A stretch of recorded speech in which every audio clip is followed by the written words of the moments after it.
Sahabat YKB yang diberkati, selamat berjumpa kembali melalui acara Wasiat Kekal berupa renungan firman Tuhan yang memandu kehidupan kita. Saya Pendeta Santiani Manurung dari GKI Gria Merpati Mas. Renungan kita pada hari ini, Senin 16 Maret 2026, ditulis oleh Pendeta Hariman A. Patiana Kota dari Universitas Kristen Maranatha Bandung dengan judul Action, Bukti Keluasan Hati, yang dilandaskan pada Mazmur 446. Dan nats yang akan menjadi pusat perenungan kita adalah Mazmur 146 ayat 9. Sebelum membaca Alkitab dan merenungkan firman Tuhan, mari kita berdoa. Hari baru Engkau karuniakan bagi kami, nafas hidup Engkau berikan bagi kami.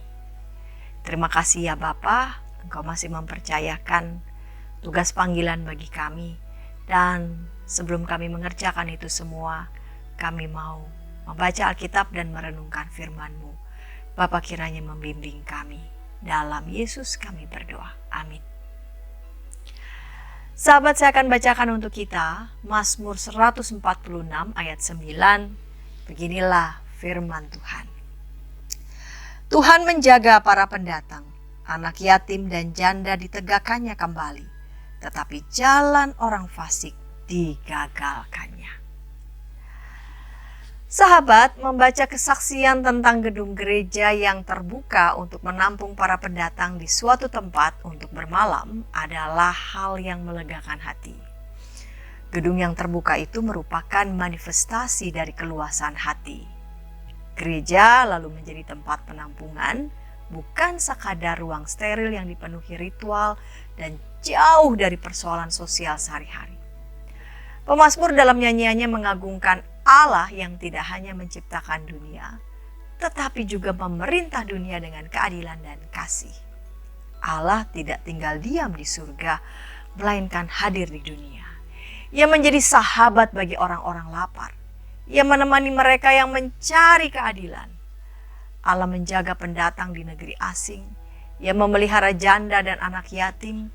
Ia mencintai orang-orang yang berpikir dan bertindak benar, tetapi tidak menyukai rancangan serta jalan orang fasik. Allah Sang Pencipta dan Pemelihara hadir untuk semua orang. Ia menghendaki manusia menjadi sesama bagi orang lain.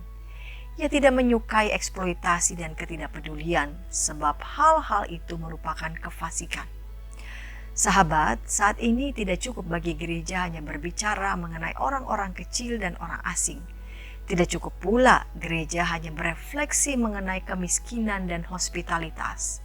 Gereja harus action, menyambut mereka yang tersisih, merupakan bukti keluasan hati yang bila dilakukan dengan setia akan menjadikan kita menjadi bagian dari solusi.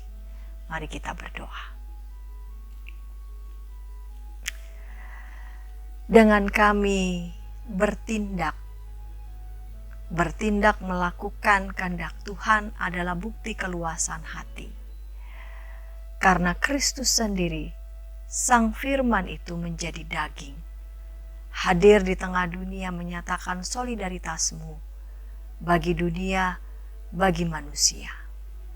Engkau menyatakan, engkau menunjukkan kepedulianmu bagi banyak orang yang membutuhkan belas kasihan dan keselamatan. Kami mau menjadi bagian dari tindakan, bagian dari action yang boleh menjadi solusi bagi persoalan-persoalan yang terjadi di sekitar kami. Dalam Kristus kami berdoa. Amin. Demikian renungan kita pada hari ini. Jangan lupa subscribe, like, dan bagikan kepada sebanyak mungkin orang. Dan jika ada di antara sahabat YKB TV yang ingin didoakan, sila menyampaikan pokok doa saudara ke nomor 0812 8188 9191. Tuhan memberkati.